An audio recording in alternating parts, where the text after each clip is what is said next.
Now, what is the best Suicide Squad comic? There are so many to choose from. It's Most Wanted, Deadshot and Katana. You're probably like, ew, Suicide Squad? That movie sucked. Why would I want to read the comics? The movie is garbage. The only compliment I can think of is it's better than Batman v Superman. It gets nothing right. The more times you watch it, the more depressing it gets. I was watching it with my friends, and I kid you not, the only responses were, huh, forgot about that part. Well done, movie. Well done. People even forgot Batman was in it. He's Batman! Where are they? They were all asking me what the characters' names were because how are they supposed to remember? They all forgot El Diablo died. He dies, guys. Oh god. This movie is just a huge failure. A large group of people spent a lot of money and time on this, and they failed.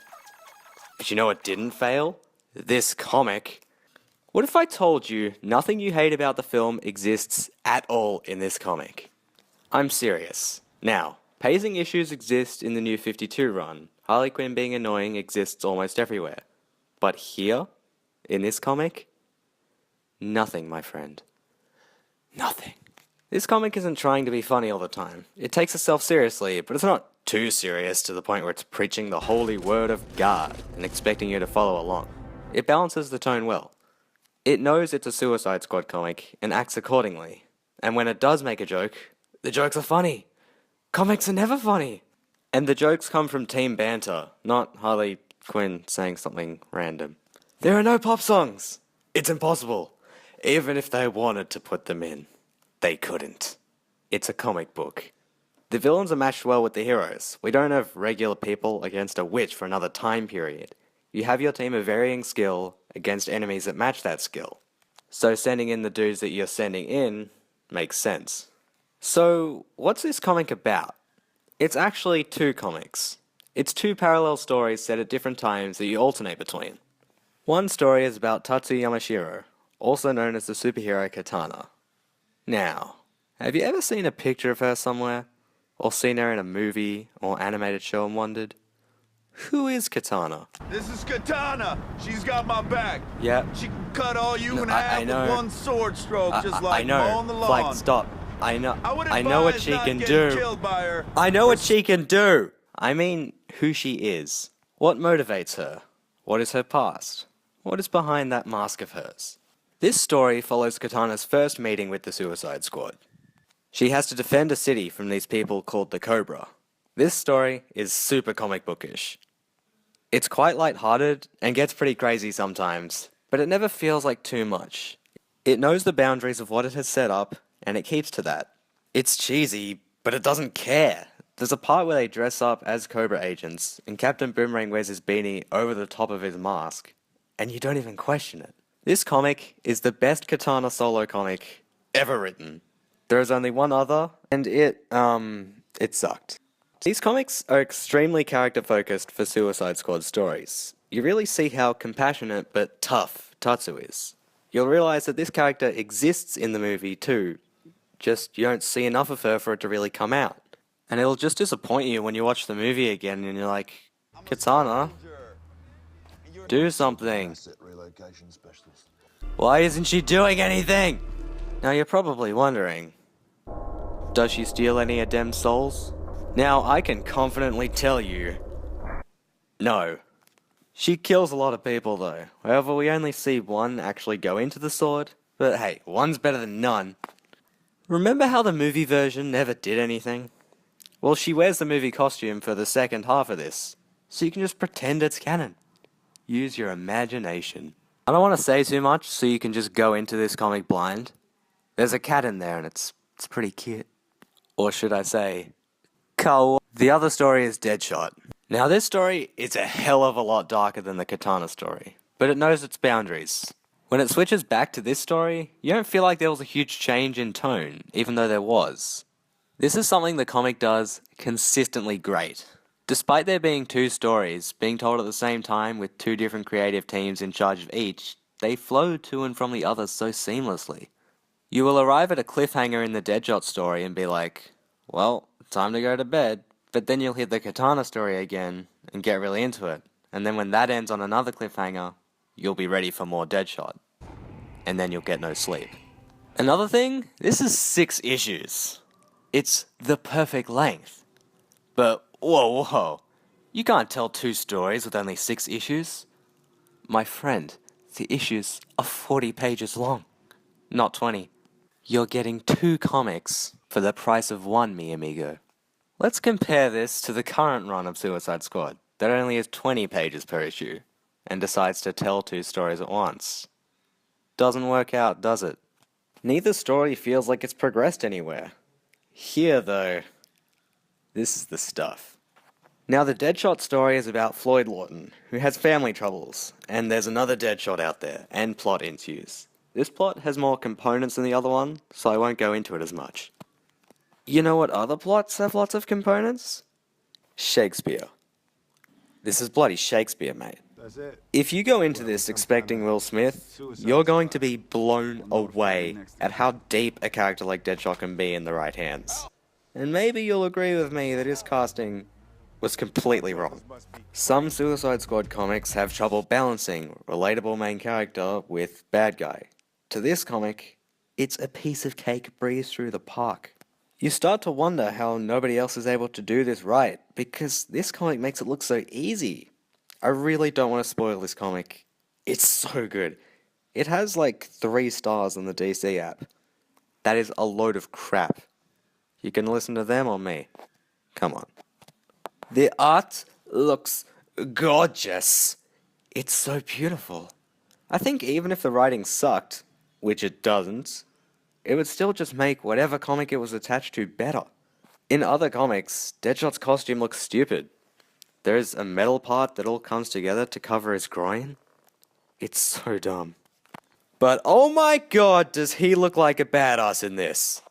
The art of the Deadshot story is done by Victor Bogdanovic, whose art looks identical to Greg Capullo's. And Greg Capullo is a legend. That guy won awards when I didn't even know you could win awards for comics. He did the character designs for World of Warcraft. These two's art is nothing short of fantastic. Another thing done to perfection is the color. Michael Spicer does the color, and it works so well, both in the single panels alone and with the rest of the full page. This comic is designed so beautifully, it's so easy to read. The speech bubbles are in the most convenient place for the reader, and they know where they want your eyes to travel. At no point do you wonder, hey, which box do I read first? You just know, because it's so easy. The Katana comic is no exception. The art by Diogenes Neves is great, and the page layout is just as easy to follow. It's also very colourful and adds to the tone well. The writing and art are as one.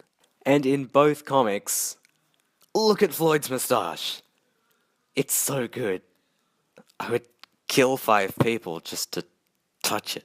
My one complaint about the art is that Harley Quinn looks kind of masculine in some panels, but most of the time she's fine. Now what about Harley Quinn? Is she hot? Yes, when she doesn't look like a man. But that's not it. And it should never be it. There should be more to her.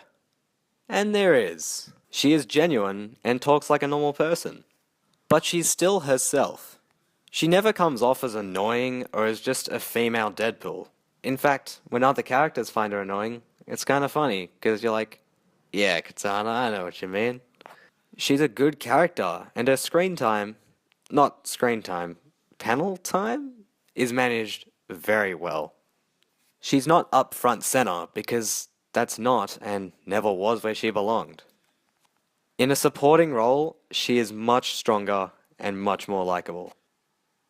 I like Harley Quinn, but don't give me too much more of her. You see both versions of the character as well. In the Katana story set in the past, you see the Mr. J Harley. But in the Deadshot story in the future, you see the more mature and strong character. The rest of the supporting cast gets barely anything to say or do, but that's not a problem. In the movie, you want the supporting characters to do more because they're present, but just hang in the background. and the two main characters are pretty bland and uninteresting. Look at Will Smith. He looks tired. In every scene. I'm starting to feel kind of tired.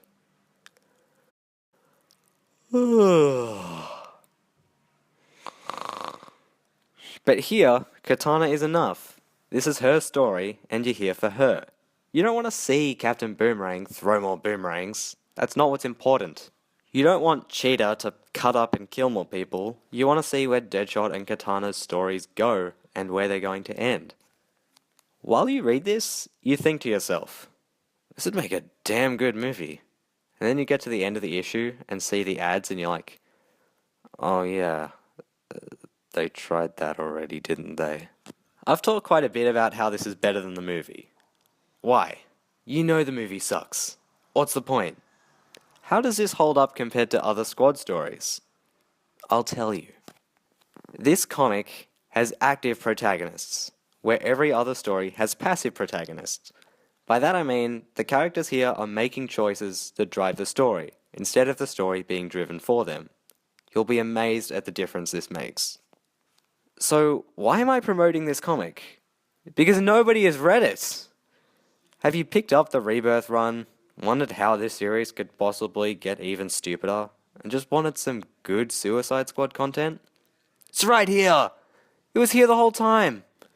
No one knows this comic exists, which is a damn shame. It came out too early and too late. Came out at the end of the New 52 when no one cared anymore about DC, but it came out before the movie, before anyone cared about the Suicide Squad. I'm letting you know it exists. You can download the DC Comics app to read it on your phone. You can buy it on Comixology for only $26 total. I know that might sound like a lot, but if you aren't really into comics that much, that's pretty cheap for 240 pages. That's only 9 cents for a piece of art on every page. Do you know how expensive art is? Or you can buy a hard copy at a comic book store. It's up to you, really. You could even read it for free illegally online. Like, I'm not the police. But hey, if you think it's any good, you pay for it. Even if you only pay $3 for your favorite issue, something is better than nothing. Let the creators know that you want more of this, and not this. Or this. That way they'll make more. In fact, they're already making more. The Katana story is getting a sequel in Suicide Squad Black Files, coming out this August. And it's written by the same guy, and drawn by the guy who did the new Suicide Squad. The old team is coming back, baby. They're hungry, and their favorite food is David Ayer. And another thing, you don't have to have read any other Suicide Squad comics, or DC comics at all, to understand what's going on. Just know it's a team of villains being used by the government for suicide missions, and that's it. They're a fully formed team that's been kicking for some time and already have that team glue going on, so if you want, you can catch up by reading New Suicide Squad by Sean Ryan, but by no means is this necessary. You can just pick this one up and go for it. If you've seen the movie, they've already set up the groundwork for this. Katana can steal souls and has a dead husband, and Deadshot never misses and has a daughter. That's all you need to know. And I think even if you didn't know that, you could still pick up what's going on. Like if you just found this comic lying on the side of the road, you could probably guess what it's about by things people mention in it. So there you go, mate. Happy reading. I'm thinking of doing a video about all Suicide Squad comics. You know, a short review on each and kind of like a skip this, read this kind of thing, if anyone wants to really get into those things. That'll happen at some point in this lifetime of mine. Anyway, bye.